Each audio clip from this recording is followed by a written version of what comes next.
So yun, magandang hapon mga brother. Ngayon lang ulit tayo nakapag-finish ng bahala kasing gawin. So collab build pala natin to. Collab build na idea ni Sharp Edges J Mark B-Boy. So yun, shoutout sa iyo bro.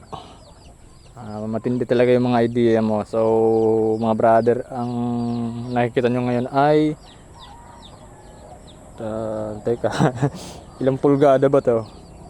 Hindi ko alam. Kunin natin yung metro. Yan, kinuha ko yung metro guys kasi hindi ko talaga sinukat to eh. 20.6 inches na blade. Napapansin nyo guys yung details niya sa dulo. Medyo iba dun sa ginawa namin yung blade nito guys, collab build to Yung blade nito galing Zamboanga City, galing Mindanao talaga. Kasi kung kami ang gagawa mga brother, talagang magte-taper kami dito. Talagang ninipisan namin yan.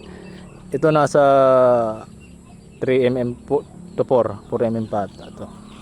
Tapos nakapatilya. Patilyado yung piece niya, nakalubog yan.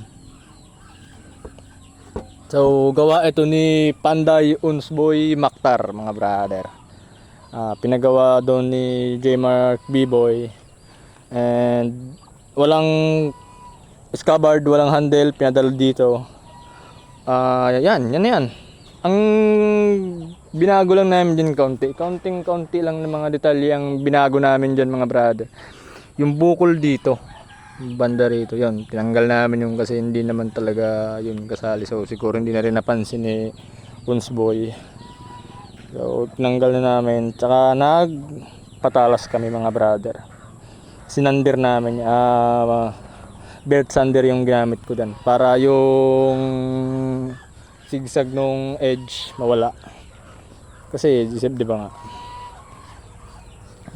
okay, dumaan na rin naman sa kamay natin, kaya ayusin na natin yung mga maliit na detalyeng kailangan ayusin.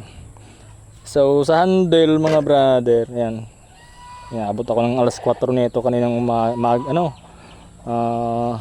galing araw yan dito. Kasi ito nauna to na natapos si Master Labok yung scabbard nito.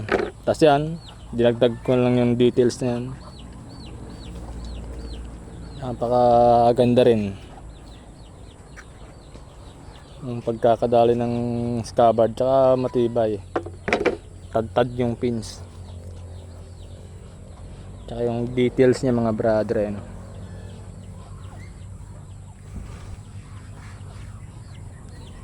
Dito naman sa handle, yan single handed.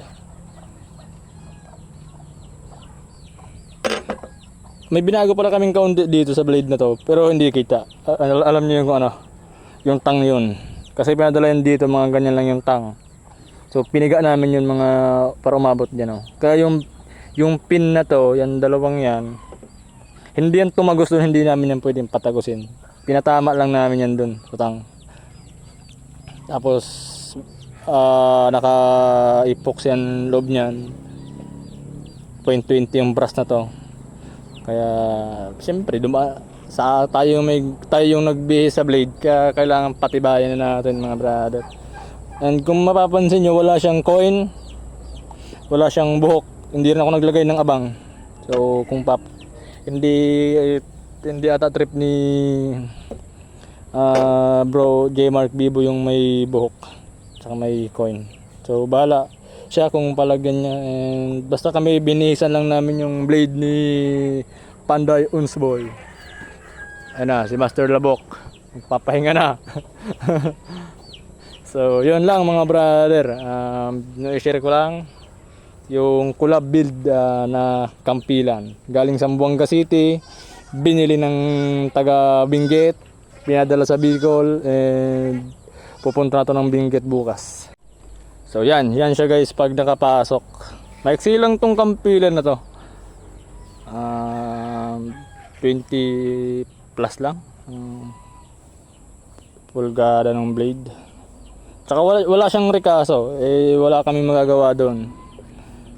So yun mga brother. Aray ko. Aray ko. Tapusin natin yung video dito. To God be the glory. God bless us all. Thank you.